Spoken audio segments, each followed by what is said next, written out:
Welcome to Athletes and Entrepreneurs, the Alumni Journey. I'm Rob Finkelstein, founder and CEO of Alumni Direct, where we've created a platform for athletes to network and connect with fellow athletes and other alumni and tap into resources to help them in finances and education, career services.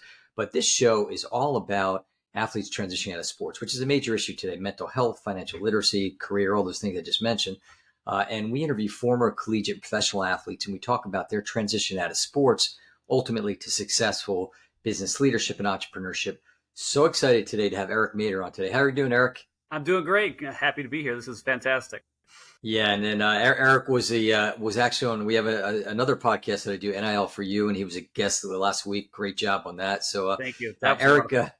Yeah, it was for sure. So Eric played football at Clemson, and then once he got out, he went through the sports industry in multiple different positions. You know, whether it was minor league baseball, major league baseball, hockey, Olympics.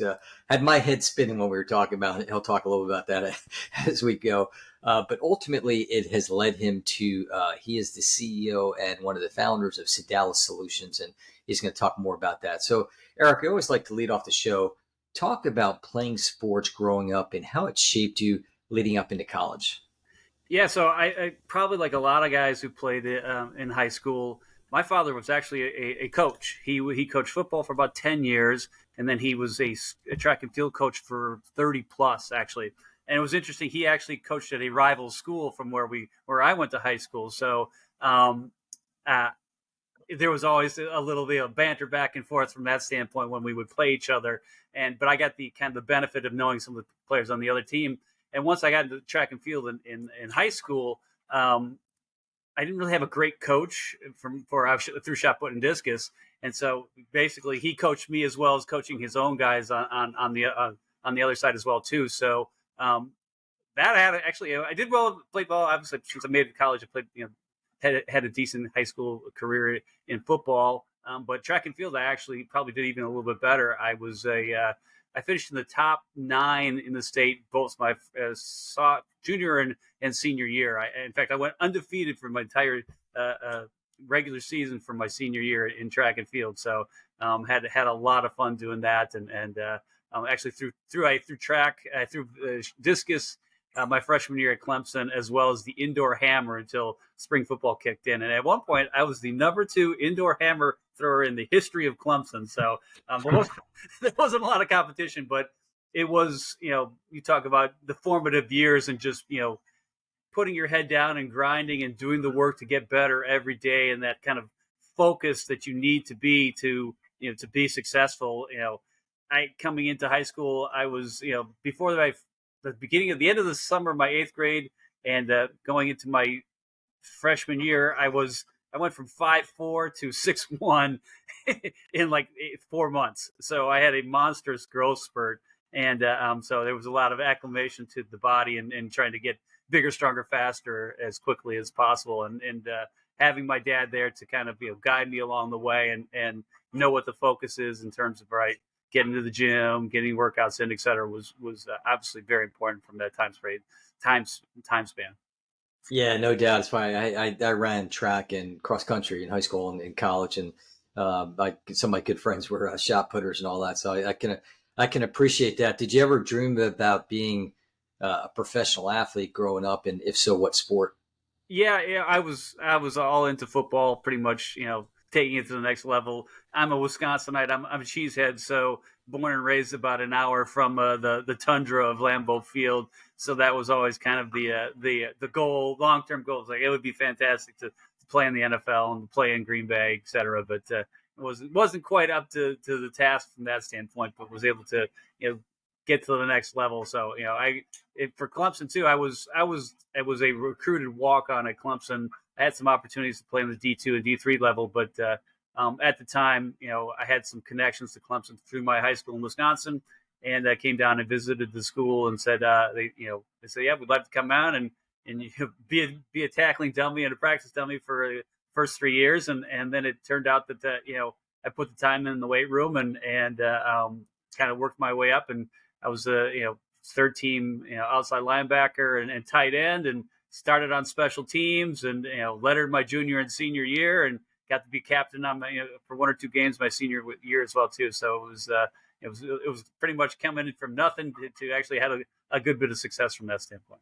Yeah, that's awesome. It's almost kind of sounds like it probably did better, but almost a little bit like a Rudy story, right? The walk on Well, and just that's the funny thing. All my friends in law school would give me hell and say, "Yeah, they call me Rudy half the time." I'm like, I played a lot more than Rudy did, but yeah, it sounds there, like there was some similarities to a degree. I wasn't. yeah. I didn't come from a like Am Pipe or something like that in Pennsylvania, though. So Yeah, everybody wants that movie background. So let's talk about, again, the idea of the show, talking about transitioning out of sports. And it's something that, I always say, like when you went to school, when I went to school, it's probably a little bit different, but was there education towards athletes transitioning out of sports? And when you were there, and if not, do you know anything about what they do today with that? yeah, there wasn't a lot of support in terms from the athletes. As a I got an industrial engineering degree, and the engineering school at Clemson was really good, and they had a lot of support in terms of job search and that process. They brought a lot of people on campus, and did a ton of interviews, and I think at my very first interview, I got the job, and was able to, I did a number of interviews afterwards, but they offered me almost on the spot from that standpoint. So. The athletic background actually was kind of a benefit to say, they understood, I understood hard work and dedication to making these happen. But there wasn't, for the athletes themselves, there wasn't a lot of support. And it was really kind of interesting just in terms of competing and being into the athletics like there. Like for the first year or two after playing ball, I almost had zero interest in watching football or whatever. It's like you kind of go through withdrawal and you have to re-fall in love with the game itself. And so you almost had to focus on, all right, what's your next step in life? At least it was for my instance, but we didn't get a lot of support from that standpoint. There wasn't, alumni that you could talk to, what have you, to reach out to and say, all right, what am I going to do now? Yeah, I think it's changed a little bit. Obviously, I think schools are paying more attention. It depends on the school and the size of the school. I mean, Yeah. I was talking to one guy. I bring this up on a lot of podcasts, but he played football in college, and he said he really wishes there would have been, like, say, a 4-week workshop or maybe even a semester that they had to take. And granted, we know how much the dedication, hard work, and how much time is involved in athletics, especially with some of the sports like football. So they might not have the time, but he said it would have been so important, and that's something we're trying to do too. Trying to put together teams of resource partners and potentially working with athletic departments to try to give them some additional curriculum and workshops to help not only the current athletes but the alumni athletes as well. So let's talk about networking, connecting, and the importance of that, especially while you're playing. Yeah, well, that transition and just the people that you play with and are around, not only the your fellow teammates, but the people within the school organization themselves become really important once you're out of school. Making those relationships. I was lucky to have been, I got to know the AD at Clemson, and after graduation, I was able to reach back out and say, hey, can you write me a letter of recommendation? Is there anybody that along those lines? And they were very helpful from that standpoint. So I got lucky from that end. It was kind of organic that I was introduced in the right place at the right time to know some of these coaches, and so I got lucky from that standpoint. But I did kind of take that whole networking idea to heart. In fact, after I graduated from law school at Florida State, I decided the goal was to get into the sports industry, and I actually sent out, I think, like 300 resumes to every single minor league baseball, minor league arena football, you name it, whatever. I found a list, and I did a blast. I sent out, I don't know how much, $150 in postage, and I sent the resume out to every single place, and I got a whole bunch of replies back, and a lot of rejection letters, and but it was kind of that next step in terms of, all right, to start networking, and from there, and then I also got a call. It's kind of out of the blue. There was a sports marketing event in New York City, and one of the guys that was putting it together called me up. I don't know how he got my number. I don't know how he got my name, and told me about it. I'm like, yeah, this seems pretty interesting. So I went to that convention. It was a 3-day convention, and they had a whole bunch of workshops, and made a number of introductions there. And then the guy that was running it at the end of the convention, I went up and said, "Hey, here's my resume. Can you take a look at it?" And I happened to be wearing one of my ACC championship rings at the time, and he saw the ring and said, "Just call me tomorrow, and I'll hook you up." And he did, and ultimately he made a number of introductions for me, and he hired me. I worked for him part time in DC while I was working in Baltimore for the Baltimore Stallions of the Canadian Football League. So that was pretty fortuitous opportunity to be, all right, somebody out of the blue found my name somewhere, and I must have signed up for something, or one of the resumes I sent out, and said, yeah, this is something you might have some interest in, and it was really quite beneficial, and made a number of connections that way as well too.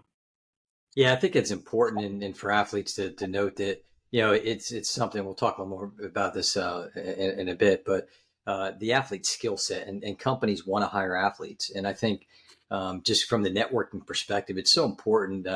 Even starting at a high school level, I talk about is just, getting, you've got your friends and their parents, and you mentioned coaches. I mean, there's a lot of people that want to help, and it's so important to build those relationships because you never know where they're going to end up taking you. And so, again, with while you're playing, you're more prevalent. Like I talk about this a lot too. There's an agent that talked about how, some of his players, it's important to do it while they're playing because all of a sudden they're done and they didn't do it. Yeah. And then, when they expect to get that job or something like that, it's not so easy because they haven't built up those relationships. However, again, with that athlete background, they can take that as an effect too. Yeah, it definitely is. I think it is easier to a degree. Being an athlete and being on a part of a team, you have that, it's kind of a built-in family that you can reach out to some people that you have, good relationships with, and help grow from that standpoint. But, back in the day when we were there wasn't the internet. There wasn't that opportunity to do something like Alumni Direct and all the other sites that are out there to try to connect with people, and LinkedIn. I mean, I'm a huge, fan of LinkedIn and utilizing the resources that they have there. I think I've got up to, almost to 7,000 connections on LinkedIn. Wow. And so that has been very beneficial in terms of just reaching out to people for job opportunities, to business opportunities from a sales standpoint, et cetera. So I've taken advantage of some of the tools that they have on that platform, and try to utilize it to the best that it has available. Yeah, and that's such great advice for people, whether you're athletes or non-athletes, just to tap into the resources that are out there. So let's talk about alumni connections. Obviously, Alumni Direct is important to us, but when you were playing at Clemson, this is going to be a two-part question. When you're playing at Clemson, was there a movement to bring athletes back to mentor other athletes? And I don't mean coming back just for the homecoming game and all, but more so like more interaction. There really wasn't. That was not something that was brought up. I think we had some people come to talk to us as a team. I think one time they had Billy Packer come in and talk to us. I'm not quite sure what the motivation was behind that. It was great to hear him talk, and he had some great stories. But that was probably the extent of it as far as athletes are concerned. There really wasn't any focus post what have you. Now, Clemson currently has Dabo, once he got established at school there, they're very alumni friendly, to say the least. You show up, you can be a part of a number of different events that they sponsor and be a part of. So the view has definitely changed as far as old athletes coming in and being a part of the program and supporting it, et cetera.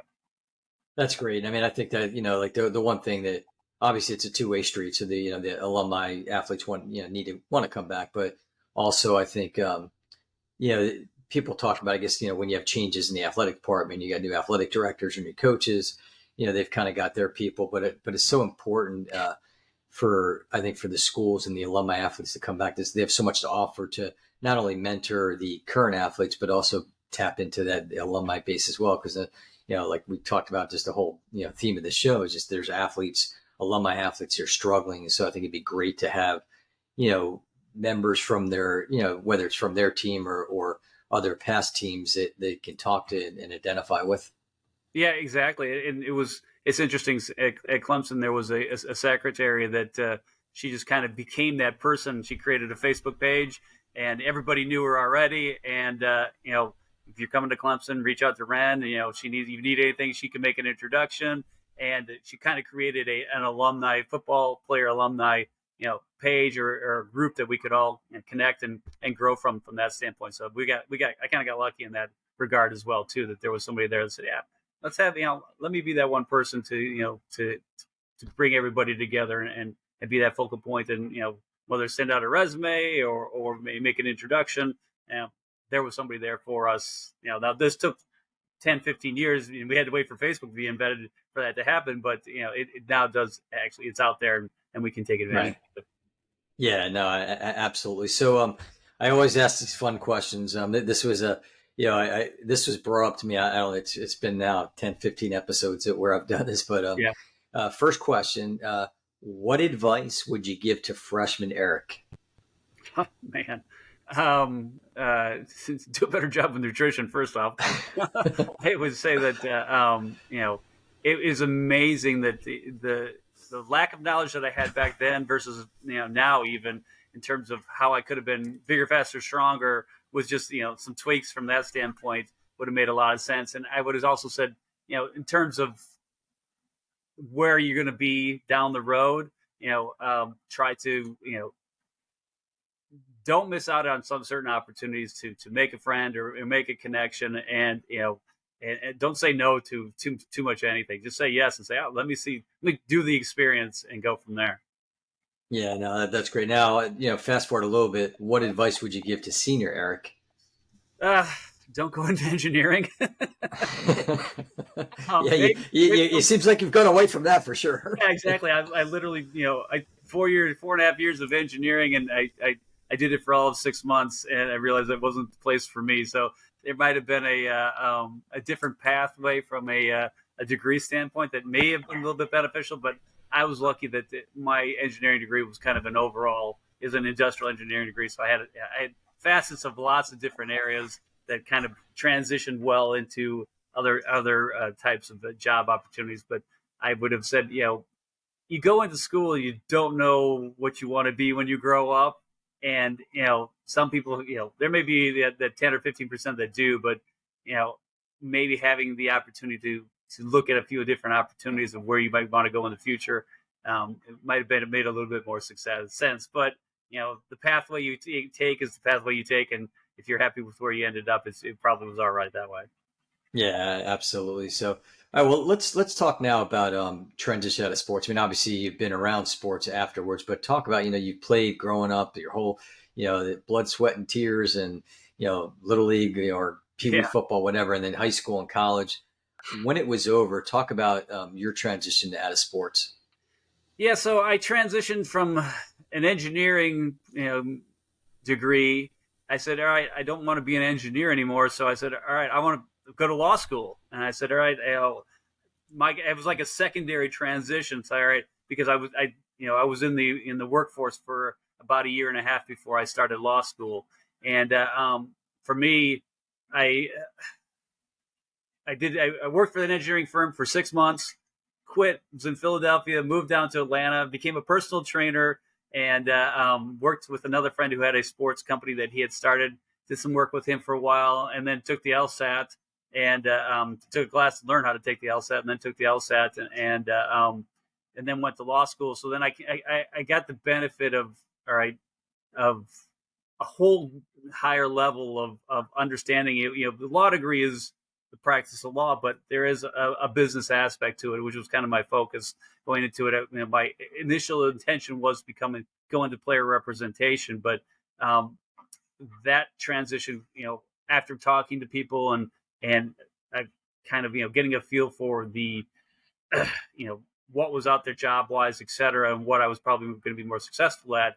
I found there was more of an easier way to get into athletics and to work with athletes, et cetera, was to work on the other side of the table and working for teams. So that was when I sent out those 300 resumes, and I worked for, I worked in arena football, Canadian football, minor league baseball, minor league hockey. I did the 96 Olympics. I did, and then I have Major League Baseball. And then when I was working in Major League Baseball I did the spectrum of work from game day operations. Arena football is in charge of the cheerleaders on game days to, when I was in Canadian football, I was in charge of the mascot, to doing, in hockey, I was doing bringing guys to do the sumo wrestling in between intermissions, to doing the actual sales and marketing side of it as well too. And minor league hockey, I was the VP of sales in and that was some low end hockey from that end standpoint, which was talk about entrepreneurial and startup. That was a second year team, and we were on the bottom level of just trying to bring people to the game and advertising, and you really kind of got a real education on, all right, what do you need to do to start a company, and what are the next steps, and how do you run things lean and mean, and your ROI is so important for any effort that you're doing. You just because one more seat one more butt in the seat is going to be more dollars to the bottom line as well too. So but you talk about the transition. It was so it wasn't it wasn't on my thought top of mind in terms of how I was going. It was it was kind of like just survival, and didn't have that that's I thought process, right? What's the transition here? It's just like, right, how do I get a job and make sure I'm not eating just rice and beans every day from that standpoint. Yeah, it's definitely a changeover, and some people, it sounds like you kind of hit the ground running. Some people have a lot more challenges. Just they just don't know anything else. I mean, they identify. We always talk about you're Eric, the football player. I'm Rob, the runner. Could be Susie, the swimmer. But just they don't realize that, hey, you've got a lot of life ahead of you.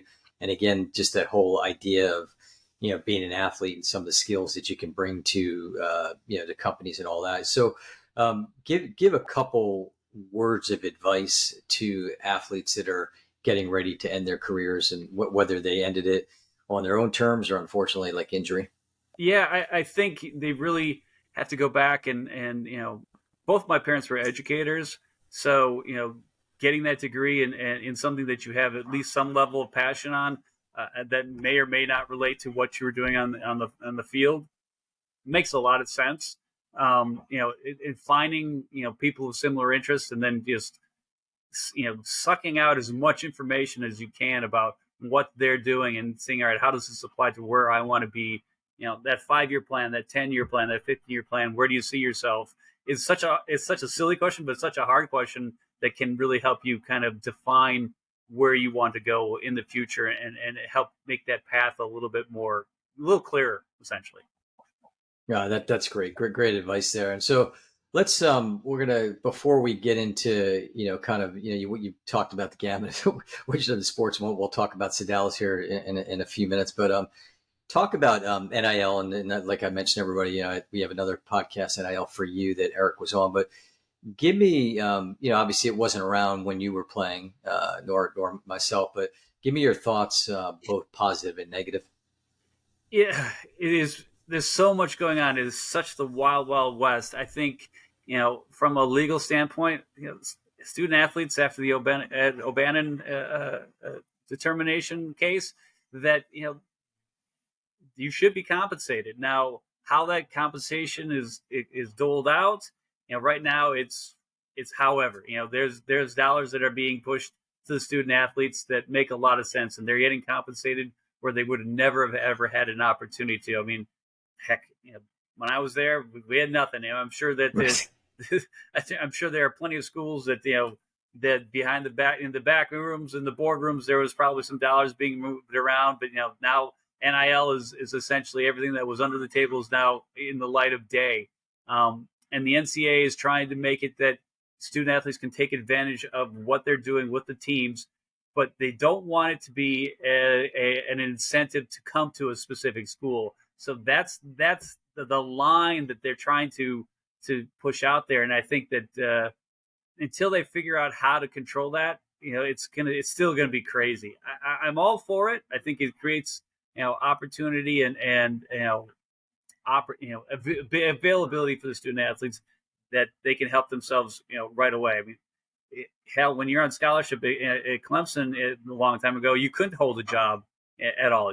This was what you were doing. You were locked in from that standpoint. So the opportunity to even make any dollars, even not that you had a lot of time, there was no more time left in the day to even work, what have you. But that it just wasn't there, and so you see plenty of people that student athletes that were struggling, all they had was the scholarship. So I'm a fan of it. I think that it's going to be a lot more changes. My prediction is that NIL is going to get morphed into the booster club side of things at some point, and then all that's going to get sucked into the athletic department down the road as well too. I mean, the booster clubs are already hand in hand with the athletic department, so the NIL is actually competing against for the same dollars that the booster clubs are in some way. So they have to kind of distinguish themselves and differentiate themselves from the booster club in terms of what they're offering to people that are willing to either donate funds or come in and do a deal with a bunch of student athletes to say, all right, to support a brand or some type of event or process there. So, it's going to change tomorrow and the next day and the next day and next day. Yeah. And where it ends up, I'm going to say there'll probably be at some point a super conference of 72 or so football schools that are tacitly tied to the universities. The student athletes will probably, the full players still go to school there and have some level of connection to going to school and getting a degree, et cetera. But it's going to be different from that end in terms of of what we thought of, in the 70s and the 80s, and the true, student athlete non-paid entities. That's a thing of the past, and it's fortunate and unfortunate. I think there's good and bad to both sides of it.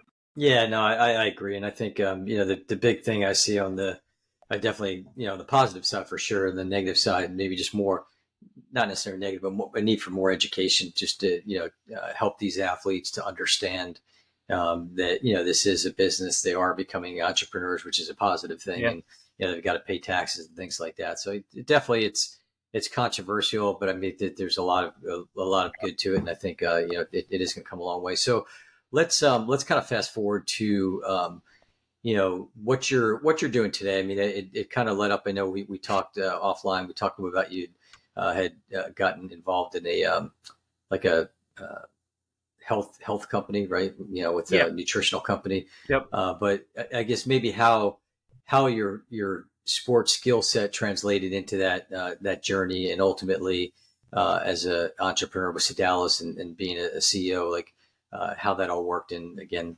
what you're doing today. Yeah, I mean, my path is anything far from traditional in terms of how I got to where I am, which I'm sure a lot of people hopefully can identify with. I currently have a startup company called Sodalis Solutions. We are a NIL collective support platform as well as an entertainment support platform, and it's kind of vague in terms of what exactly do you do. It's probably easier to understand that I have clients like the Iowa Swarm, which is the NIL collective for the University of Iowa, and then Country Roads, which is the collective for West Virginia University, and essentially those collectives have websites, and they collect dollars from donors, and then they route those dollars to the student athletes for doing either posts on social media or charitable events or autograph signing, etc. And essentially, we're the pipes behind those platforms to help them not only collect the dollars, but then also distribute it for the student athletes.